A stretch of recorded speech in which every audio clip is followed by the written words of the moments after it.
Have you ever been with a woman feeling like everything is going fine? Yet deep down, you sense there's something more she wants from you, but she's not saying it. Not because she's shy, but because in her mind a real man should just know. Most men think they understand what women want in bed, but here's the truth. Many women keep their deepest desires hidden, not because they don't trust you, but because they fear being judged, misunderstood, or worse, losing your respect. And here's where the wisdom of Marcus Aurelius comes in. He once wrote, "Look within. Within is the fountain of good, and it will ever bubble up if thou wilt ever dig." In relationships, this means you need to look beyond the surface words and into the silent signals, the unspoken language of desire. So before we dive into the 6 dirty things women secretly want but won't say out loud, hit that subscribe button, give this video a like, and stay with me until the end. Because one of these points will change the way you connect with women forever.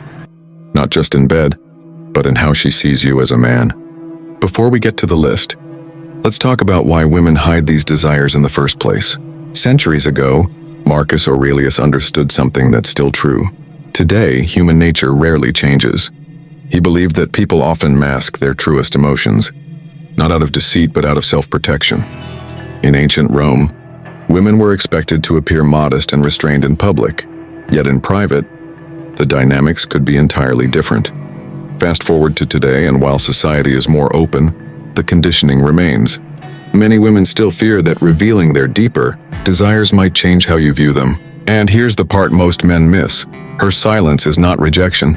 It's an invitation, an unspoken challenge to see if you're the kind of man who can read between the lines.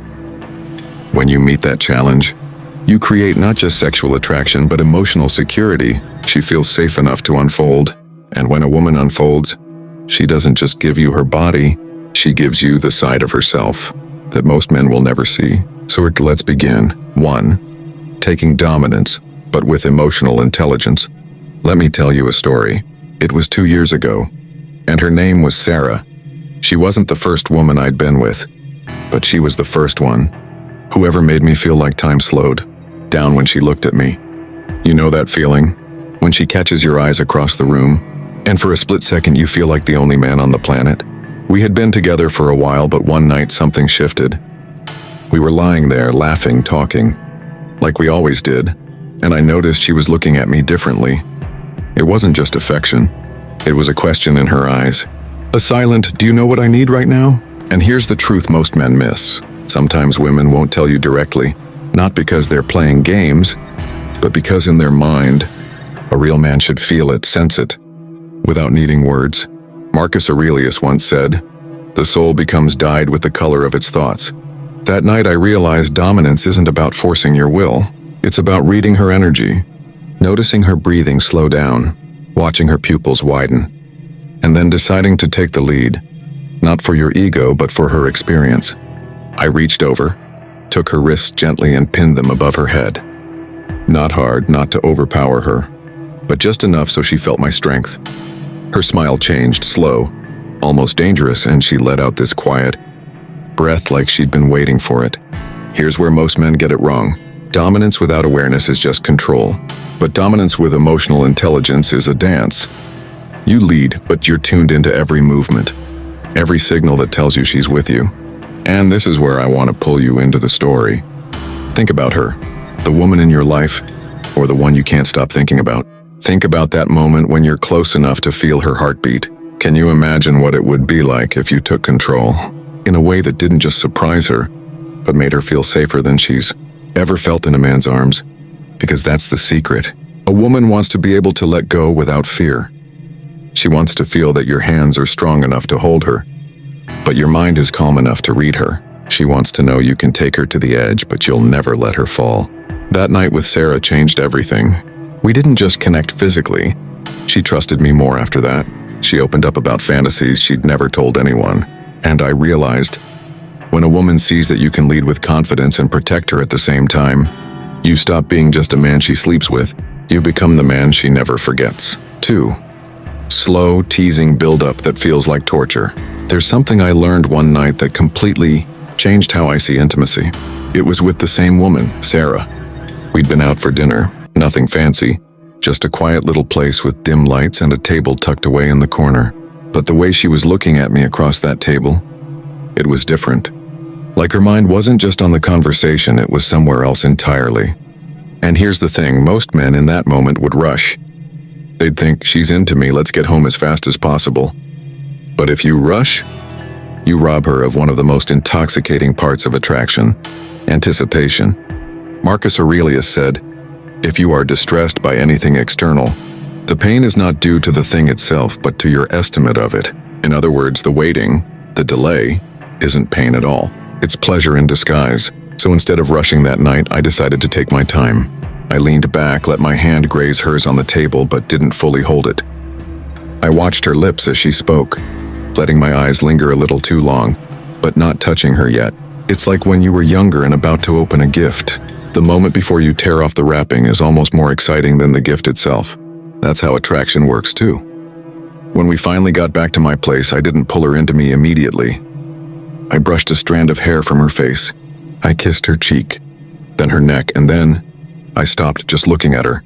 She laughed nervously. Why are you teasing me? And I whispered, because I want you to want it so bad you can't stand it. The truth is, most men think women want instant gratification in bed, but that's rarely the case. She doesn't just want the destination. She wants the journey. She wants your hands to trace her without giving her everything. She wants to feel like you're building something layer by layer until she's almost begging. And I want you to think about this. Remember a time when you were with someone and you could feel the tension building? The air between you felt electric. Like if either of you moved too fast, you'd ruin it. That moment is where you should live a little longer. That's where real desire is born. That night with Sarah, by the time I finally kissed her deeply, she pulled me in like she'd been starving for it. And that's the beauty of a slow, teasing buildup. It's not about denying pleasure. It's about making it explode when it finally comes. When you can master that, she'll never forget how you made her feel. Not just physically, but emotionally. Because you didn't just touch her body. You played with her mind. And trust me, the mind is where real desire lives. 3. Speaking desire into her ear. Let me take you back to another night with Sarah. It wasn't our first time together, but it was the first time I really understood the power of words in intimacy. We were lying there, close but not doing anything yet. I could feel her breathing against me, her hand tracing lazy lines on my chest. The room was quiet except for the faint sound of rain outside the window. And then I remembered something Marcus Aurelius wrote. The happiness of your life depends upon the quality of your thoughts. In that moment I realized her desire didn't just live in her body, it lived in her mind. And if I could touch her mind, I could set her entire body on fire. So I leaned in, my lips brushing her ear, and I told her exactly what I had been thinking about all day. Not in some generic, you're sexy way, but in detail. I told her how I noticed the way she bit her lip at dinner, when she was deciding what to order, how I couldn't stop imagining pulling her into me right there in the restaurant, how every time her hand brushed mine, I had to fight the urge to take her out of her chair and press her against the wall. Her breathing changed instantly. She closed her eyes and smiled like I had just given her the key to something she'd been waiting for. You see, most men underestimate the power of speaking desire. They think it's just about touch. But for women, words are touch when they're real. It's not about throwing out random dirty phrases. It's about letting her into your head, making her feel like she's the only thing on your mind. And I want you to think about this. When was the last time you told a woman exactly what she does to you in the moment she's doing it? Not later, not in a text, but right there, while she's close enough to feel your breath. The truth is, a woman doesn't just want to be desired, she wants to hear it. She wants to know that you're so drawn to her you can't keep it in. And when you whisper it in her ear, you're not just telling her, you're letting the sound of your voice become part of her memory. That night with Sarah, by the time I kissed her, she wasn't just reacting to my hands. She was responding to the picture I had painted in her mind. And that's the magic, when she can see what you see, feel what you feel, and imagine what's coming next. You've already won her over before you've even touched her. Because the right words at the right time don't just turn her on, they make her feel chosen. 4. Playful power shifts. One of my favorite nights with Sarah didn't start with me in control. It started with her. It was a Friday, and I'd had one of those long, draining days where all you want is to collapse on the couch. But when I walked through the door, she was already there waiting for me. Not in the usual jeans and sweater, but in a loose shirt that barely hung on her shoulders, with this mischievous smile like she knew exactly what she was doing. I went to kiss her hello, but before I could even touch her, she pushed me back against the wall. Hard, not to hurt me, but to surprise me. And for a split second, I just stood there grinning, thinking, so, this is how it's going to be tonight. Marcus Aurelius once wrote, "Observe always that everything is the result of change, and accustom yourself to think that nature loves nothing so much as to change the things which are." That night I understood exactly what that meant in intimacy, because while she loved when I took the lead, every once in a while, she wanted to flip the script. She wanted to feel the rush of taking control, and I let her. She pinned my wrists above my head, leaned in close, and whispered things she'd never said before. The energy was different, playful, bold, almost dangerous, but safe, because she knew that at any moment I could take control back. And I did. In one quick movement, I reversed it, turning her so now she was the one pinned. She laughed, that breathless kind of laugh that says, "Yes, this is exactly what I wanted." You see, this is what I call playful power shifts. It's not about who's stronger or who wins. It's about letting the control move back and forth like a game. Sometimes you lead, sometimes you let her lead. And that unpredictability keeps the energy alive. And here's where most men miss out. If you're always the one in charge, she never gets to feel that thrill of taking the wheel. If you're never in charge, she never gets to feel that deep surrender that comes from trusting you. The magic is in the mix. Think about your own experiences. Remember a time when you were caught off guard by someone's boldness?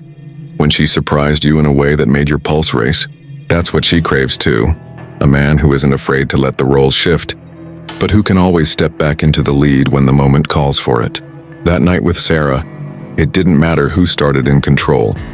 What mattered was that by the end, we had both gotten exactly what we wanted.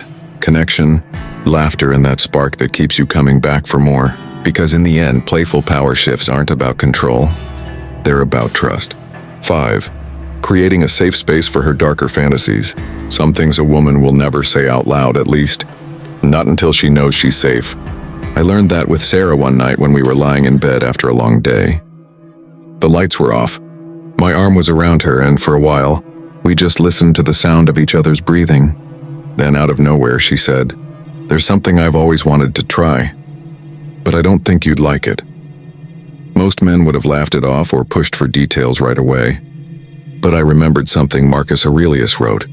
"If it is not right, do not do it. If it is not true, do not say it." In other words, respect the moment. Respect the trust it takes for someone to even hint at their hidden side. So instead of pressing her, I said, "You can tell me anything. Nothing you say will change the way I see you."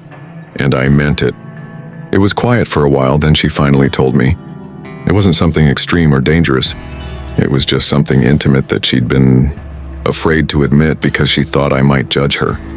Here's the thing most men don't realize. Every woman has a hidden world in her mind, fantasies that maybe even she doesn't fully understand. They might be playful, wild, bold, or even completely opposite of how she is in everyday life. But she won't share them unless she feels two things: safety and acceptance. Safety means she knows you'll never push her into anything she doesn't want. Acceptance means you'll listen without making her feel wrong or too much for wanting it. That night when she told me her fantasy, I didn't judge. I didn't make jokes. I told her it sounded exciting, and that if we ever explored it, we'd do it slowly and only if she wanted to. And something happened after that. She opened up even more. Over time, she started telling me other things. Things she said she'd never told another man, not because I was special in some magical way, but because she knew I wouldn't turn her vulnerability into a weapon. I want you to think about this. Has a woman ever hinted at something in passing but quickly changed the subject? That's often a test not of your masculinity, but of your ability to be her safe place. If you fail that test, by laughing, judging, or brushing it off, she'll lock that door and throw away the key. With Sarah, I realized this. A woman's fantasies aren't just about pleasure, they're about trust. When she shares them, she's handing you the most private piece of herself. And if you handle it with care, you'll unlock a level of intimacy that no physical act alone can create. Because when she feels safe enough to show you her darker side, she'll also give you her deepest love. 6. The afterglow ritual. The night with Sarah had been intense. You know those nights where the world outside doesn't exist? Where every touch, every look, every kiss feels like it's burning into your memory? That was us. But here's where most men get it wrong. They think once the passion is over, the night is over. They roll over, check their phone, or drift into sleep completely, missing one of the most important parts of intimacy, the afterglow. Marcus Aurelius once wrote, "Waste no more time arguing what a good man should be one." And in moments like this, being a good man doesn't mean more words or more performance, it means presence. That night, instead of pulling away, I pulled her closer. I let her rest her head on my chest. My fingers traced slow circles on her back, not to ignite more passion, but to let her know, "I'm here. I'm still with you." The room was quiet except for her breathing. There was no rush to fill the silence. It was a warm, peaceful kind of silence, the kind that makes two people feel like they're in their own little world. And here's the thing I realized in that moment. The afterglow is where the bond cements. It's where her body relaxes, where her heart feels safe, and where her mind says, "This is a man I can trust again tomorrow." For women, this part isn't just sweet or romantic. It's biological. After intimacy, her body releases oxytocin, the bonding hormone. If you vanish in that moment, you break the emotional thread. But if you stay, physically and emotionally, you strengthen it. I want you to think about your own experiences. Have you ever been with someone where the moments after were even more meaningful than the moments during? Where the way she looked at you in the dim light made you feel more connected than anything else?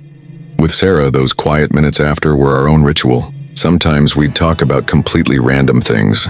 Sometimes we wouldn't talk at all. But every time I could feel her melt into me a little more. And here's why this matters. If you can master the afterglow, you leave her with a memory that doesn't fade when the heat does. She'll associate you with not just physical pleasure, but emotional safety. And when a woman feels that, she doesn't just want you, she needs you. That's the secret no one talks about. Great lovers aren't made in the act itself. They're made in what happens after. Because when she falls asleep in your arms feeling more loved than she's ever felt, you've given her something she'll never forget. And that night with Sarah, as she drifted off against my chest, I realized this wasn't just about the passion.